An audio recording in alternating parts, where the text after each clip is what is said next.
Okay, great.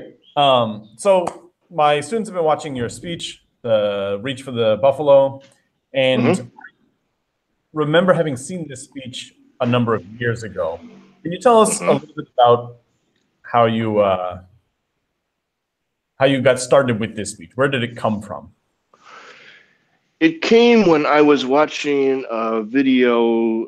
It was a famous video, a famous series of videos where Joseph Campbell was being interviewed, and Joseph Campbell is very famous for his work in storytelling. And in the course, like buried in there's like it's 3 episodes, like 3 hour long episodes of this, like, and buried in there was this brief mention of the story of the pygmy seeing the horizon for the first time, and that just really grabbed my attention. And I thought I would, and I didn't have any other information about it, but I was able to Google pygmy horizon. I got nothing. I was able to find more about it, and it's from a book by the anthropologist Colin Turnbull, Mhm. and called The Forest People. It was published in the 1950s, and I got a copy of that book. It's on the Kindle, believe it or not, conveniently. And I read that story, and so I kind of I crafted my speech around that. And I think some of the problems that I had were I was because it was a story that exists out there that's in print that people can check.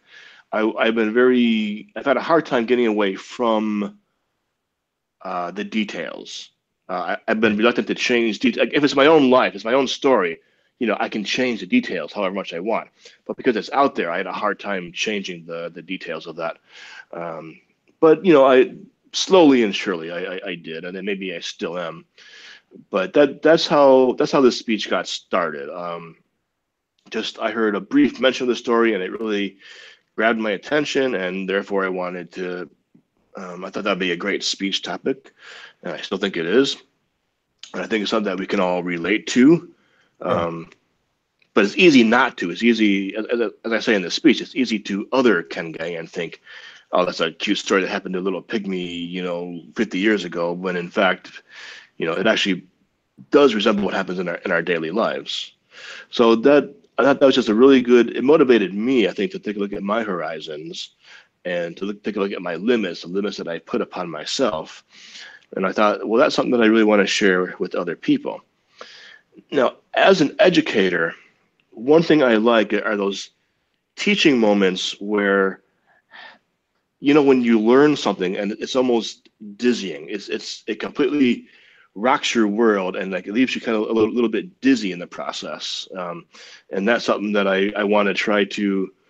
I want to give the reader, I'm going to give the audience that sense um, of disorientation. When you learn something that's so shocking, like seeing the horizon for the first time. Now maybe I can't get them to see their horizons in the same way that Kenge saw his, but I want to share that kind of that shock of discovery, and that's what drives the speech. Okay, I think that makes a lot of sense, and certainly in this speech, the parallel between you and Kenge makes like there's a similar level of shock there. Before we get Mm-hmm. into too much depth about this specific speech, you talked about how you heard this story and at first, it sort of struck you, and that's sort of where your speech, like the beginnings of the speech came from. Is that similar to the process of how you come up with other speeches? No, this is actually the first speech that I can think of where it began external to me, except for a few Toastmasters projects that require an external storytelling thing. Um, so no, usually what happens is most of my speeches come about by I'm not looking for a speech. I'm just thinking about something that happened in my childhood. I'm revisiting an old memory, and then suddenly I think, oh, that would be a good speech. Hmm. Um, so I mean, there is a similarity there, and they both come from, oh, that would be a good speech. But this is a case where it began with an external story that reminded me of something in my own life, rather than just beginning with something from my own life. Okay, so if it sounds to me like your usual sort of process of getting a speech going is something strikes you in some way. And most of the time it's maybe your own reflections on your own life. But at least in this case, it was something that you heard struck you. And while you're sort of chewing that over in your brain, that's sort of where the realization that this could be a speech kind of comes from. Does that sound about right? That sounds exactly right. Okay. Something strikes me. Okay. And then you just sort of run with that onto the stage, I guess. Right. So I had seen this speech probably like 3 or 4 years ago for the first time. And obviously there's some differences. Can you maybe talk about how, like a specific difference that you know and what it was that led you to make that change? Okay, I think one of the big hooks of the speech is the point where he's pushing the Jeep up the hill, and then suddenly he sees it. And I emphasize that with a really long pause, where I'm almost stepping into Kengei's character for a second there, because I try not to do acting. I try to just to give the speech, but I do have some characters in here, and I like it because it makes that, I think, that long pause, even if someone is drifting asleep, suddenly they hear this long pause, and it gets their attention. I remember when I was in America, there was this one commercial that was completely silent. So you'd go to the commercial would start, a commercial would start, and then you go to the kitchen to make a sandwich or something, and then suddenly you notice there's no sound anymore. So the first thing you do is you look at the screen. Right. And it was very effective in that. So I may have been subconsciously influenced by that commercial, actually. But I think that pause, that extended pause, is a real attention getter. And I think you were probably there at the time. There was like one day we were doing this speech 2-3 years ago at my house, and some of our friends were there, and like we're just trying different things. We're just brainstorming different ways to go about this, different ways we can do this, different ways to start it, different ways to end it, different ways to transition it. It was just a big brainstorming workshop. And I'm pretty sure the big long pause came out of that particular day. Okay, so just Now, another part where I wrestle with, where I've gone back and forth on, because I've never been able to get it down exactly right, is the very opening line, which, now to me, the opening line is the most important line, or one of the very important lines of the speech, of any speech, because I always work very hard to craft the opening line and get it in a way that gets attention right away. Now, the opening line, as you heard it in the most recent video, was, the professor looked right at me and asked, "What is reality?" Mm-hmm. I've had it the other way before. I've had it, what is reality? The professor looked right at me. And I changed it because I've never been very happy with I've never been able to find the right delivery of that line. Because in the past, it was like, what is reality? It's almost too dramatic. Yeah, I don't think I would go with that. I think Yeah. I think that you could deliver the question, what is reality? Kind of have a pause there and then say, like something like, the professor's face was looming above my desk and I was supposed to somehow answer this. Maybe something like that can kind of bring the audience into the discomfort. But that's kind of getting into a specific grilling of your speech, which I'm fine with doing eventually. But I want to talk a little bit more about process. So this reminds me, though, like the earliest drafts of this had a completely different introduction, where it was actually it took place in a boxing match of all places. Do you remember that? I don't remember that at all, actually. Okay, it began with, I'm acting like a sports announcer. Like, in this corner we have, weighing a mere 2 pounds and able to process at the speed of thought. That's the human brain. That sounds more familiar. And in this corner, we have reality.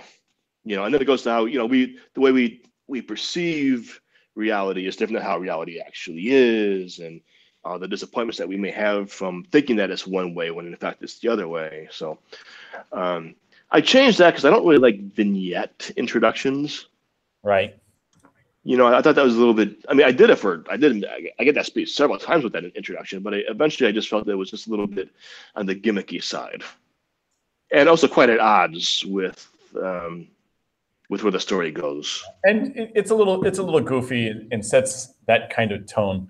I want to back up for a second. So you talked about giving the speech at your home, and that seems like a very specifically Kevin aspect of process. So why don't you explain a little bit about why it is that you're giving the speech at home, what it is that we were doing there? Obviously, I know because I was there, but yeah, sure.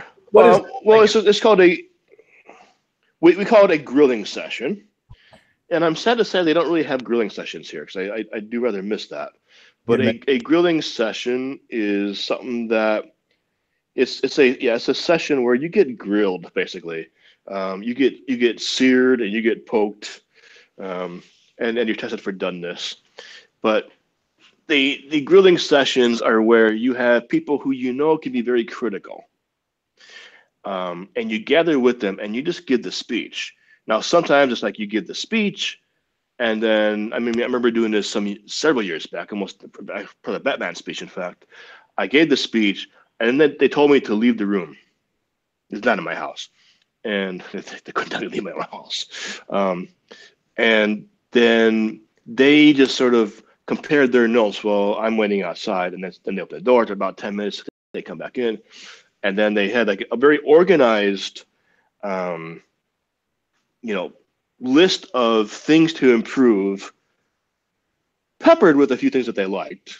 But and then they went around the room and they said, "Well, I really liked when you did this. However, I didn't." I couldn't picture because I mean, take the Batman story. In the Batman story, I'm hanging on a tree. In fact, I was hanging on I had to jump off of I was jumping off of a slide on a swing set in my backyard onto this little thing that two children had to sit on. So you'd sit one would be a whole night later. Okay. But you can't, you can picture that, but most people couldn't picture that. Sure. And they're like, you can't tell this story that people can't picture. And they said, no, just change to a tree. And I'm like, but it wasn't a tree. I don't want to tell the story about the tree. That's a different story. That's like lying. But, eventually I thought about it and you know what? They're right. Because it's not about the reality of the situation, ironically, is not the important thing here. The reality is what the audience can see in their mind. And if that's what it takes, and sometimes you need people to tell you, hey, change this part because I don't understand it. I can't visualize it, and that's what the grilling sessions are all about. It's about hearing how the speech is being perceived. Now, as I said, that time it was like, give the whole speech, go out of the room, hear the advice, take a few minutes, and kind of process it and then give the speech again. Now, one of my favorite grilling sessions was when I was not being grilled, but when you were, and we were in the government complex in Daejeon, and we didn't do the thing where you gave a speech, left the room, and came back. We did a thing like you said a line, and they're like, well, wait, what if you said this? And you're like, okay, and you just tried it, right? And you give another line like, oh, what if we change it to this?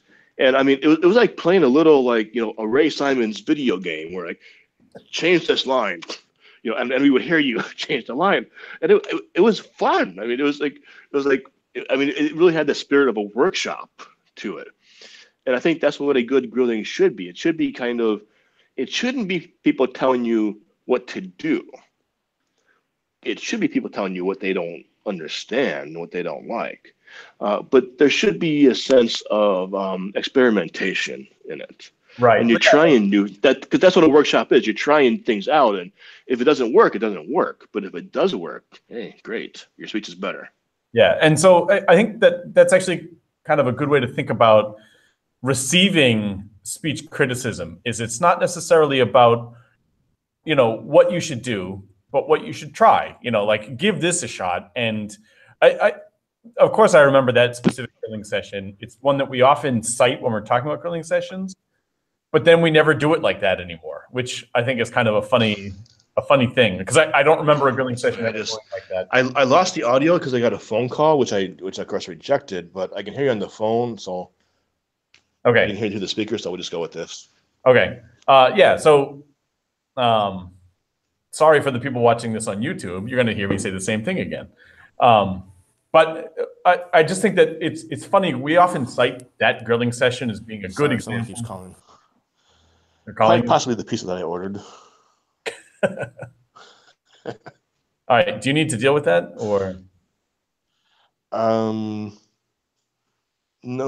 Let's go ahead. Okay. Anyway, my point was that we often cite that grilling session as like a great example of a grilling session, and then I can't remember any grilling session going like that again, which I think is kind of interesting. Right. And I think that had a lot to do with your personality. Sure. I mean, because I think with other speeches were a little bit more set in stone, and I mean they could change, but I think you had a very malleable speech, and you're a very flexible person compared to other speakers. But the lesson that always really strikes me about that specific grilling session is the value of practicing. And like when you're practicing, don't just do the whole speech from beginning to end every single time. Sometimes it's worth it to just practice one chunk, like repeat that one chunk several times, then go and practice something else.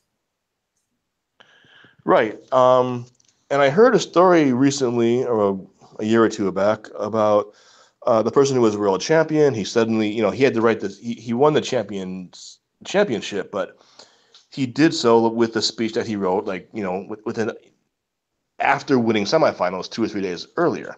Right. So the way they practiced it was his coach would, they would divide it into like 5 sections, and they would practice 1 and then 2 and then 3 and then 4 and then 5. But sometimes the coach would say, "All right, now do part number 4. Good. Now do part number 2." So that was helping to memorize the way to do it. So that struck me as a rather good way. Yeah, that makes sense. Which winner was that? Darren Tay. Oh. I was hoping you wouldn't say that guy. All right. This is already running a little bit long. So we might want to wrap up the broadcast section, but we can keep talking. Stuff because I'm free for a bit. So hopefully that was helpful to anyone who ends up watching this. But that's pretty much it. Do you want to have any last words, Kevin? Well, I certainly would like to thank your students for all their, for watching, and they obviously watched very, very attentively, and gave me a lot of feedback and made me aware of some issues I was having, and I definitely appreciate that. So it's kind of nice to know that there's some high school students in Daejeon who are cheering me on when I'm competing at the next step. So I wish they all could be there, but so I'm pretty sure you will have win or lose, you'll have a new recording that you can watch at, hopefully of a better performance. I must say I'm not happy with the last performance, that the one that you guys watched. Even before you watched it, before I read the criticism, it was, I'm very much aware of the flaws in that one, where the one before that one went quite well. But I basically just want to thank everybody for their advice, their feedback, and I will do my best to incorporate that feedback into the next performance. And again, thank you, and see you soon. All right. Thanks, Kevin. I'm going to stop the broadcast now. Okay.